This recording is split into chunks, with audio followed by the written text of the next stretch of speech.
I'm writing this from my corner office at the Meridian Grand, where I now serve as Director of Guest Relations.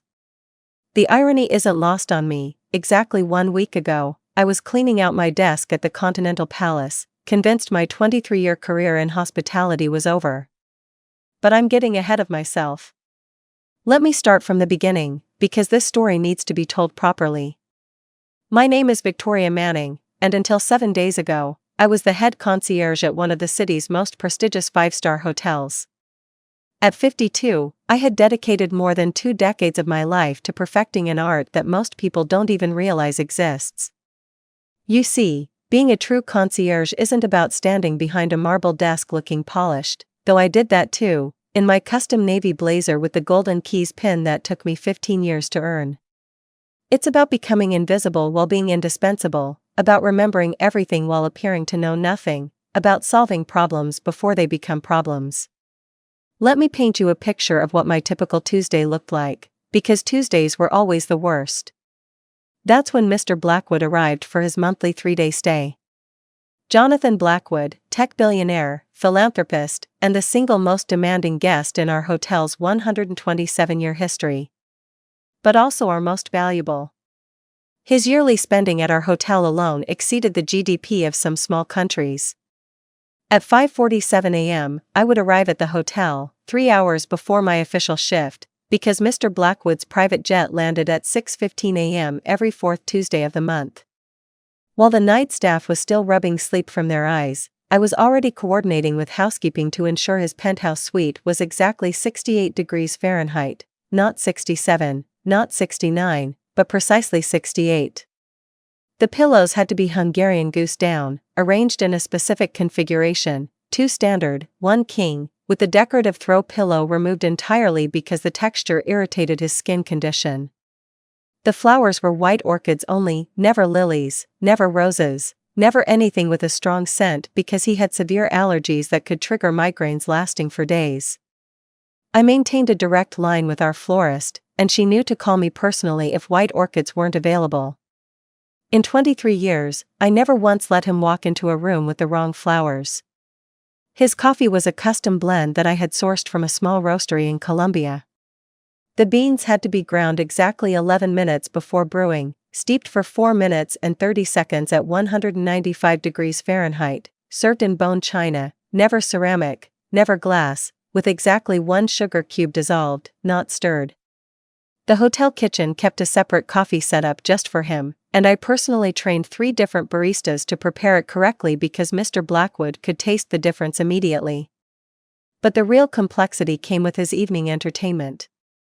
Mr. Blackwood was obsessed with opera, specifically attending performances that were supposedly sold out. Through my network of contacts, theater managers I'd cultivated over decades, scalpers who trusted me, season ticket holders who owed me favors, I could secure seats to any performance in the city within 4 hours' notice. My personal phone contained over 2,000 contacts, each meticulously organized by category: restaurants, theaters, private clubs, transportation, emergency services, luxury retailers, and what I privately called miracle workers, people who could make impossible things happen.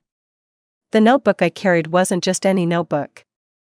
It was a custom leather-bound planner that I'd been updating for 15 years, containing the detailed preferences, allergies, personal information, and quirks of over 800 VIP guests. I knew that Mrs. Chen from Hong Kong always requested room 1247 because it was the same number as her late husband's birthday. I knew that Ambassador Williams required exactly 6 ice cubes in his evening scotch, and that tech entrepreneur Lisa Park needed blackout curtains installed because even the smallest sliver of light would trigger her insomnia. Every morning, I would review the guest list and prepare detailed briefings for the entire staff. The housekeeping manager knew that Mr. Rodriguez from Madrid required hypoallergenic linens and extra towels because of his skin condition. The restaurant staff knew that Senator Thompson was lactose intolerant and politically sensitive about being photographed with certain types of people. The valet team knew which guests needed their cars preheated, which preferred their vehicles moved to discreet locations, and which ones required complete confidentiality about their comings and goings. I also maintained what I called the web, a complex network of favors, relationships, and mutual dependencies that extended throughout the city. The maitre d' at Chez Laurent owed me because I'd helped his daughter get into an exclusive private school. The theater manager at the opera house trusted me because I'd once helped him handle a delicate situation involving a famous soprano and a very married politician. The owner of the city's most exclusive private club considered me a personal friend because I'd been discreetly handling his VIP guests' special requests for over a decade.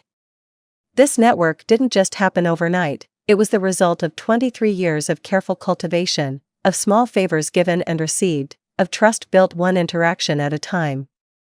When a guest needed a table at a restaurant that was booked solid for 3 months, I didn't just make a phone call, I called in a carefully maintained relationship. When someone needed to charter a helicopter at midnight for an emergency flight to another city, I had the personal cell phone number of the pilot who would say yes. The hotel's management knew how valuable this was, or at least I thought they did. Our guest satisfaction scores were consistently the highest in the city, our repeat visitor rate was 89%, and we commanded premium pricing specifically because of the level of personalized service we provided. Mr. Blackwood alone brought in $2.3 million in annual revenue, and he stayed with us exclusively because of the seamless experience I created for him. But here's the thing about being truly good at your job, you make it look effortless. When everything runs smoothly, when problems are solved before guests even know they existed, when impossible requests are fulfilled without drama, it appears as though nothing difficult happened at all. My competence had become invisible, and that invisibility was about to become my biggest problem. The trouble started 6 months ago when the hotel ownership group decided to bring in fresh leadership. They hired a new general manager, a 31-year-old named Tyler Brooks with an MBA from an expensive school and exactly zero experience in luxury hospitality. Tyler had spent his career in corporate consulting, advising companies on optimization and modernization, which apparently qualified him to run a hotel that had been setting the standard for luxury service since before he was born. From his first day, Tyler made it clear that he thought the hotel was stuck in the past. He talked constantly about creating a dynamic, modern atmosphere and attracting younger demographics. He hired a team of consultants to analyze our operations and identify inefficiencies. The fact that we had the highest guest satisfaction scores and profit margins in the hotel group didn't seem to matter to him. Tyler looked at my salary, which was admittedly substantial after 23 years of raises and performance bonuses, and saw only a line item to be reduced. He looked at my network of contacts and relationships and saw outdated practices that could be streamlined with technology.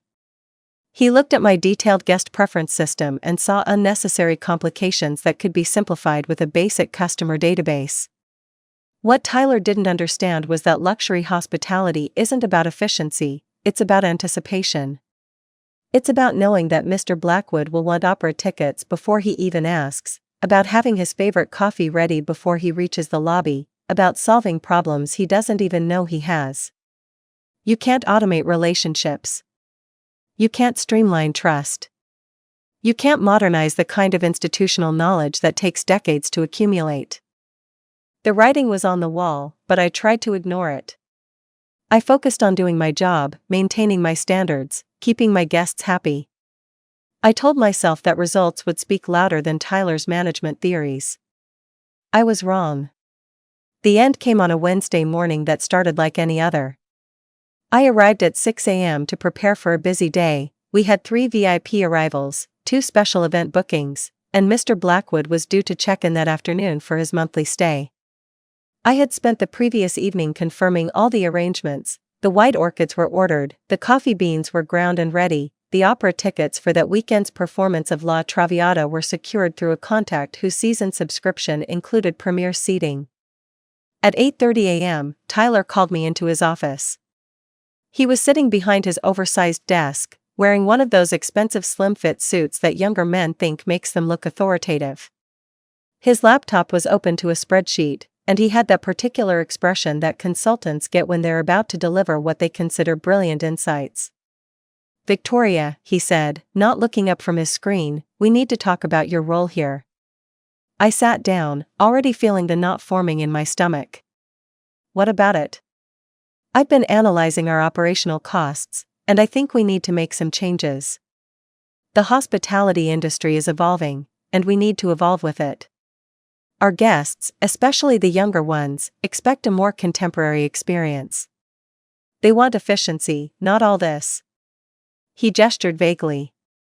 Old-fashioned personal service. I kept my voice level. Our guest satisfaction scores are the highest they've ever been. Our repeat booking rate is heavily skewed toward older demographics, he interrupted. We need to think about the future, Victoria. We need to think about attracting tech entrepreneurs, social media influencers, the kind of guests who will post about their experiences and bring us organic marketing. Mr. Blackwood is a tech entrepreneur, I pointed out. He's been staying here exclusively for 8 years because of the level of service we provide. Tyler finally looked up from his laptop. Right, and that's exactly the problem. We're too dependent on a small number of high-maintenance guests. It's not sustainable. We need to modernize our approach, streamline our services, and frankly, we need a younger energy in our guest relations department. The knot in my stomach tightened. What exactly are you saying? I'm saying that your position, as currently structured, is no longer aligned with our strategic direction. We're restructuring the concierge department. We're going to implement a digital concierge system that can handle most guest requests more efficiently. For the remaining personalized services, we'll have a smaller team of younger associates who can better connect with our target demographic. I stared at him, genuinely shocked. You're firing me? I'm offering you a transition package, he said, as if there was a meaningful difference. 6-month severance, full benefits continuation, and a glowing letter of recommendation. It's quite generous, actually. 23 years of dedication, of 18-hour days, of building the relationships and systems that made this hotel special, and he was dismissing me like I was an outdated piece of equipment. But I wasn't going to beg. When? I asked. Today would be best. Clean transition, you know? We'll announce that you're pursuing new opportunities, very positive messaging. The new system goes live on Monday. I thought about Mr. Blackwood, arriving in 6 hours expecting everything to be perfect. I thought about the opera tickets, the specific coffee preparation, the white orchids, the 1,000 small details that made his stay seamless. Then I looked at Tyler's confident face and realized he had no idea what he was about to unleash. I'll need an hour to collect my things and brief the staff, I said. Actually, the transition team will handle the briefings. We want to make sure everything aligns with the new procedures. But yes, take your time with your personal items. I walked out of his office in a daze. 23 years, and it was over just like that. No appreciation for what I'd built, no understanding of what they were losing, no recognition that I wasn't just an employee, I was the living memory of this hotel. The next hour was a blur of shocked faces as word spread through the hotel. The housekeeping manager, Maria, actually started crying. What are we going to do without you? She kept asking. The head bartender, James, just shook his head and muttered about how the new management was going to destroy everything we'd built. As I packed my office, I made one decision that would prove crucial. I took my notebook. Tyler and his consultants probably thought all the important information was in the hotel's computer system, but they were wrong. The computer had names and basic preferences. My notebook had the real intelligence, the personal relationships, the subtle preferences that made the difference between good service and exceptional service, the network of contacts that made impossible requests possible. I walked out of the Continental Palace at 2 p.m. on a Wednesday, carrying a small box of personal items and 23 years of hospitality expertise that Tyler Brooks had just discarded as obsolete. That evening, from my apartment, I did something I'd never done before. I turned off my work phone and opened a bottle of wine. For the first time in decades, whatever happened at the hotel that night wasn't my problem to solve. By Friday morning, I was beginning to wonder if I'd overestimated my own importance. Maybe Tyler was right. Maybe the hotel could function just fine without me. Maybe I really was just an expensive relic of an outdated approach to hospitality. Then my personal phone rang. It was James, the head bartender, and he sounded frantic. Victoria, thank God you answered. It's complete chaos here. Mr. Blackwood arrived yesterday, and everything that could go wrong has gone wrong. I felt a mixture of vindication and genuine concern. What happened? Where do I even start? The new digital concierge system crashed within 2 hours of going live. The replacement staff Tyler hired are all recent hospitality school graduates with zero experience handling VIP guests. Yesterday, when Mr. Blackwood checked in, they gave him the wrong room, not just any wrong room, but the room directly above the kitchen, where the ventilation system sounds like a freight train. Please tell me someone fixed that immediately. They did, but it took 4 hours because the new staff didn't understand our VIP protocols. They had to get approval from Tyler for the room change, but he was in meetings all afternoon. By the time they moved Mr. Blackwood to the penthouse, he was already furious. I winced. Mr. Blackwood's time was literally worth millions of dollars. Making him wait 4 hours for something that should have been resolved in 4 minutes was catastrophic. It gets worse, James continued. They decorated his suite with white lilies. Lilies? I nearly dropped the phone. But his allergies. Exactly.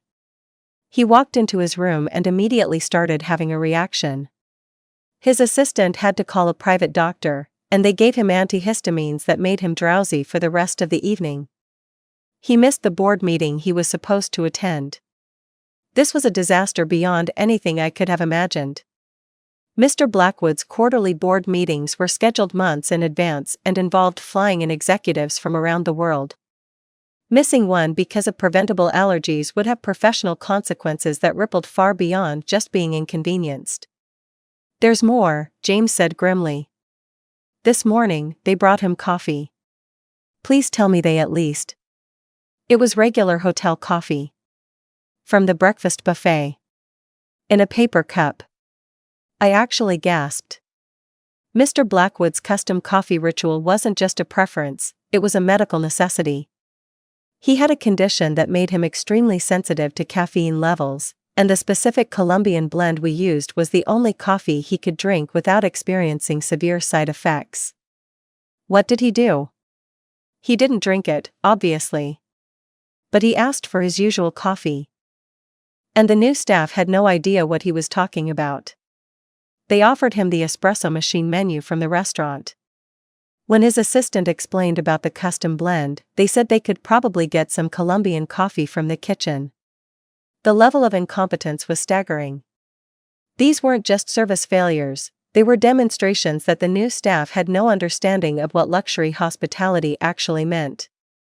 James, what about tonight? Does he have any special plans? That's the worst part. He wanted tickets to the opera, La Traviata, the same performance you got him tickets for last month when it was sold out. The new concierge staff told him they'd look into it and suggested he try buying tickets online. I sat down heavily. La Traviata was not only sold out, it was the season's most exclusive performance, featuring a world-renowned soprano making her debut with our city's opera company. The waiting list for return tickets had over 300 names on it. Getting tickets required the kind of relationships and favors that took years to cultivate. Did they at least explain that it was sold out? They didn't even check. They just assumed that if he wanted tickets, he could get them himself. Like he's a regular tourist who can call Ticketmaster. The picture James was painting was worse than my most pessimistic predictions. In less than 48 hours, Tyler's modern, streamlined approach had undone years of carefully maintained relationships and demonstrated complete incompetence in handling our most valuable guest. How is Mr. Blackwood handling all this? He's been professional, but you can tell he's furious. This morning, his assistant called the front desk and said they were reassessing their accommodation preferences going forward. Victoria, I think we're about to lose him permanently. After I hung up with James, I sat staring out my apartment window, feeling a complex mix of emotions. Part of me was vindicated, I had predicted this exact scenario. But mostly, I felt sick. Mr. Blackwood wasn't just a source of revenue, I genuinely cared about providing him with excellent service. Watching Tyler's incompetence destroy that relationship was painful, even if it proved my point. Saturday brought another call, this time from Maria in housekeeping. "Victoria, I hope you don't mind me calling, but I thought you should know, Mr. Blackwood checked out this morning. 2 days early." "Did he say anything?" "His assistant was very polite, but she asked me to pass along a message to management. She said that after 8 years of staying here exclusively, Mr. Blackwood would be exploring other options for his future visits to the city." 8 years of loyalty, destroyed in 48 hours. I calculated quickly, losing Mr. Blackwood meant losing roughly $2.3 million in annual revenue, plus the ripple effect of his recommendations to other high-net-worth individuals who trusted his judgment. "There's something else," Maria continued. "Mr. Blackwood's assistant asked me if I knew how to reach you personally. She said he wanted to thank you for all the years of exceptional service." That small gesture meant more to me than Tyler's severance package. At least someone appreciated what I had contributed. Sunday morning, I was having coffee and reading the newspaper when my phone rang. The caller ID showed a number I didn't recognize, but something told me to answer. "Ms. Manning? This is Jennifer Walsh, Mr. Jonathan Blackwood's executive assistant. I hope you don't mind me calling. I got your number from Maria at the Continental Palace." "Of course, Jennifer. How can I help you?" "Well, first, Mr. Blackwood wanted me to express his personal disappointment that you're no longer with the Continental Palace. He said that your departure represents a significant loss for the hospitality industry." "That's very kind of him to say. Actually, that's why I'm calling. Mr. Blackwood has been discussing his recent experience with several colleagues, and it's generated some interesting conversations." "Are you familiar with the Meridian Grand?" I was indeed familiar with it. The Meridian Grand was the Continental Palace's primary competitor, a newer hotel with a reputation for modern luxury and impeccable service. They had been trying to poach some of our VIP guests for years, but our superior personalized service had kept most of them loyal. "Yes, I know it well. The general manager there, Patricia Goldman, has been looking for a director of guest relations. Someone with extensive experience managing VIP clients and building the kind of personalized service programs that set a hotel apart from its competitors. Mr. Blackwood took the liberty of mentioning your name." I felt a flutter of excitement, but I kept my voice professional. "That's very thoughtful of him. Ms. Goldman would like to meet with you this week, if you're interested. The position would involve building their VIP services program from the ground up, with a substantial budget and complete autonomy over staffing and procedures. The salary range starts at 40% above what you were making at Continental Palace. 40% above my previous salary, plus the opportunity to build something new rather than maintain something that was being dismantled. It was almost too good to be true. I would definitely be interested in meeting with Ms. Goldman." "Excellent. And Ms. Manning?" "Mr. Blackwood wanted me to tell you that he's already made a reservation at the Meridian Grand for his next monthly visit. He said he's looking forward to experiencing your legendary service in a new setting." After Jennifer hung up, I sat in my kitchen, staring at my phone and trying to process what had just happened. In 5 days, I had gone from being discarded as obsolete to being headhunted for a better position. The very guest whose loyalty Tyler had lost through incompetence was now actively helping me land a superior job. Monday morning, I met with Patricia Goldman at the Meridian Grand. Patricia was everything Tyler wasn't: experienced, thoughtful, and genuinely passionate about hospitality. She had built her career the same way I had, starting from entry-level positions and learning every aspect of hotel operations. "I've been following your work at Continental Palace for years," she told me as we sat in her office overlooking the city. "Your guest retention rates and satisfaction scores are legendary in our industry. Mr. Blackwood spoke very highly of your services, and frankly, we've been trying to figure out how to compete with the level of personalized attention you provide." "It's not about competing," I said. "It's about understanding that luxury isn't just thread count and marble finishes. It's about making people feel like they're the most important person in your world, even if it's just for a few days." Patricia smiled. "That's exactly what I want to build here. We have the facilities, we have the budget, but we need someone who understands how to create genuine relationships with our guests. Someone who can build the kind of institutional knowledge that makes the impossible seem effortless. We talked for 2 hours about my vision for their VIP services program. I explained my approach to building guest preference databases, cultivating vendor relationships, and training staff to anticipate needs rather than just respond to requests. Patricia listened intently, asking intelligent questions and offering resources I could only have dreamed of at Continental Palace. "The position is yours if you want it," she said finally. Director of Guest Relations, with a team of 6 associates, a discretionary budget for special guest requests, and complete authority over VIP service protocols. You'd be reporting directly to me, and your primary mandate would be ensuring that our high-value guests receive service that exceeds their highest expectations. I accepted on the spot. Tuesday morning, exactly 1 week after Tyler had fired me, I was sitting in my new corner office at the Meridian Grand, reviewing the guest list for the coming week and beginning to plan my approach. I had a team to hire, systems to design, and relationships to build. For the first time in months, I felt energized and optimistic about my career. At 10:30 a.m., my new assistant buzzed me. "Ms. Manning, you have a call on line 2. A Tyler Brooks from Continental Palace?" I stared at the phone for a moment, then picked up. "Victoria Manning." "Victoria. Thank God you answered. This is Tyler Brooks from Continental Palace. We need to talk." His voice was completely different from the confident, dismissive tone he'd used when firing me. Now he sounded desperate, almost panicked. "What can I do for you, Tyler?" "Look, I think there may have been some miscommunication last week about your departure. I've been reviewing the situation, and I realize we may have acted too hastily." "Miscommunication?" I kept my voice neutral, but I was enjoying this more than I probably should have. "The thing is, we've had some challenges with our new systems integration, and it's become clear that we underestimated the complexity of transitioning away from some of our legacy processes." "Legacy processes?" He meant my 2 decades of expertise and relationship building. "I see. Victoria, I'm going to be direct with you. We've lost Mr. Blackwood.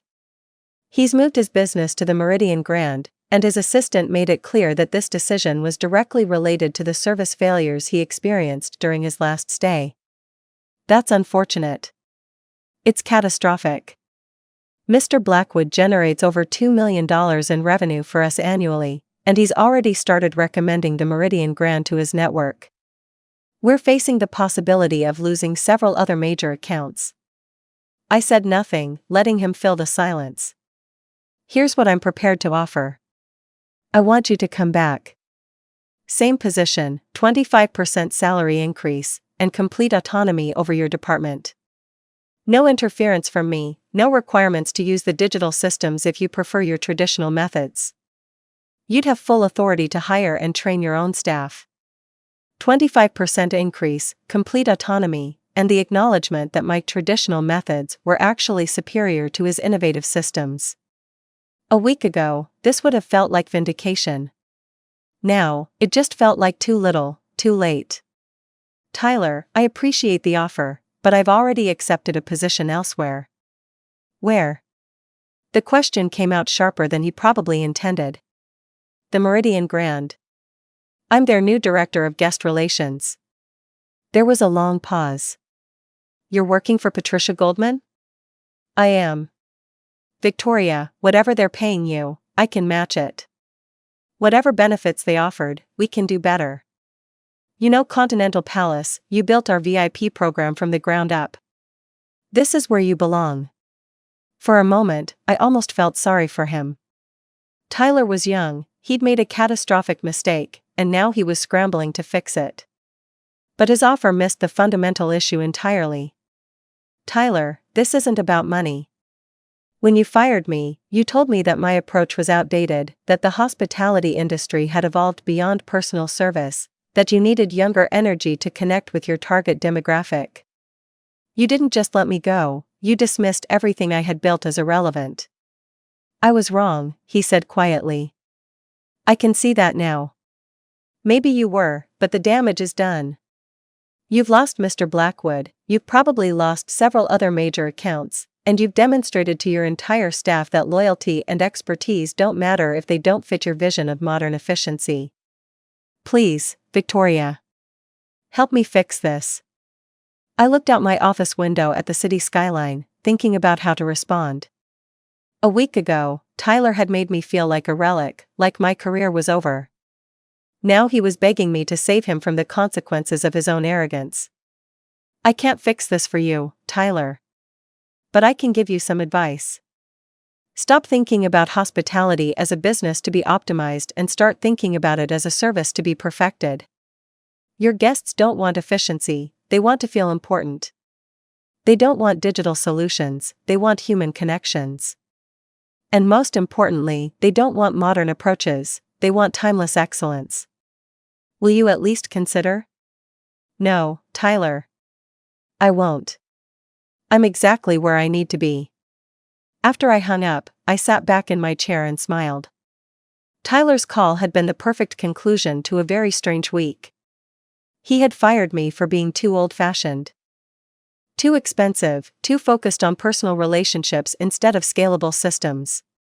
Now, those same qualities had landed me a better job, a higher salary, and the respect I had always deserved. Wednesday afternoon, I received a handwritten note from Mr. Blackwood, delivered by courier to my office. Dear Victoria, I wanted to personally thank you for the 8 years of exceptional service you provided during my stays at Continental Palace. Your attention to detail, anticipation of needs, and genuine care for your guests set a standard that I have rarely encountered in my travels around the world. I am delighted to learn that you have joined the team at Meridian Grand. I look forward to experiencing your legendary hospitality in your new role. With sincere appreciation, Jonathan Blackwood. That note now sits framed on my office wall, a reminder that true professional success isn't measured by efficiency metrics or cost optimization, it's measured by the relationships you build and the value you create for the people you serve. 3 months later, I had built the Meridian Grand's VIP services program into the most comprehensive and personalized hospitality operation in the city. My team of 6 associates was carefully selected and extensively trained in the art of invisible service. We maintained detailed preference profiles for over 200 high-value guests, and our network of city contacts rivaled anything I had built at Continental Palace. Mr. Blackwood's monthly visits became showcases for what luxury hospitality could be when properly executed. Word spread through his network, and we began attracting VIP guests who had never considered staying anywhere other than Continental Palace. Our revenue from high-value clients increased by 180% in the first quarter, and our guest satisfaction scores were the highest in the hotel group's history. 6 months after starting at Meridian Grand, I received a call from the CEO of Continental Palace's ownership group. They had conducted a post-mortem analysis of their VIP guest losses and traced the majority of the defections to Tyler's restructuring of the concierge department. Tyler had been quietly reassigned to a corporate strategy role where his skills were better suited to spreadsheet analysis than human relationships. We made a mistake, the CEO told me during our phone conversation. We let consulting theories override operational wisdom, and it cost us millions in revenue. We'd like to offer you a senior executive position to help us rebuild what we lost.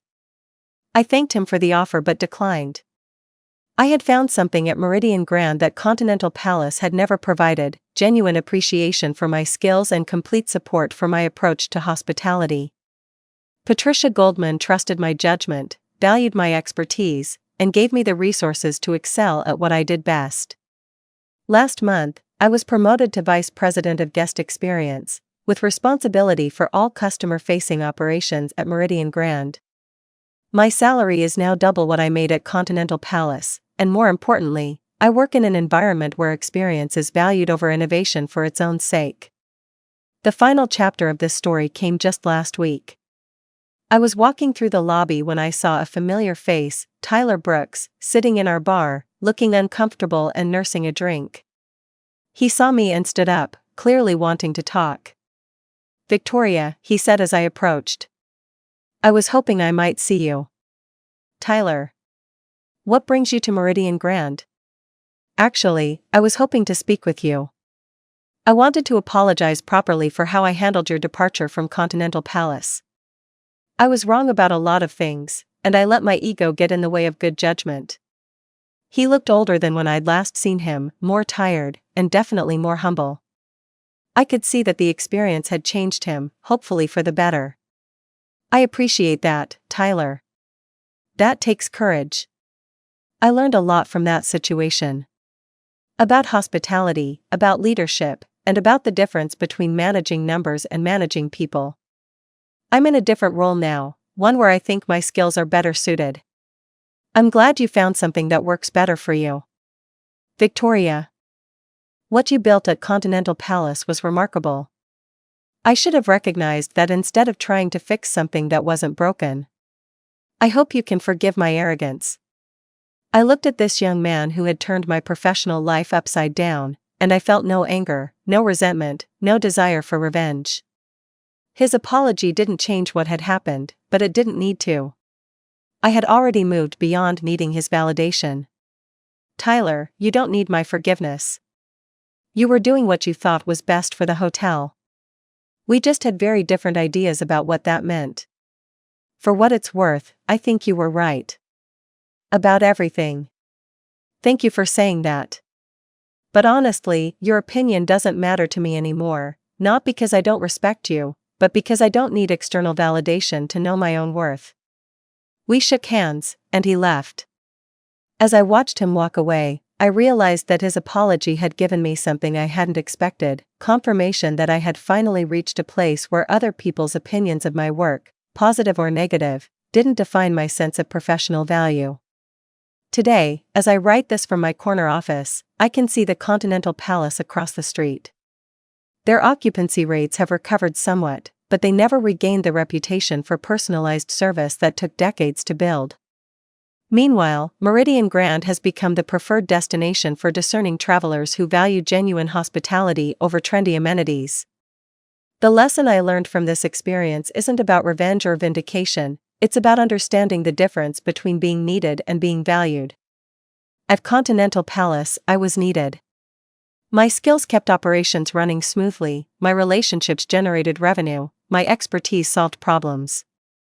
But I wasn't valued. My contributions were taken for granted, my methods were considered outdated, and my experience was seen as an expensive inefficiency. At Meridian Grand, I am both needed and valued. My skills are recognized as assets, my experience is treated as wisdom, and my approach is supported with resources and authority. The difference isn't just professional, it's personal. I wake up excited about my work instead of dreading the next crisis I'll need to solve invisibly. True professional success isn't about being indispensable to people who don't appreciate you. It's about finding an environment where your talents are recognized, your contributions are celebrated, and your expertise is valued as the rare and precious resource it actually is. Sometimes the best thing that can happen to your career is being fired by someone who doesn't understand your worth. It forces you to find people who do.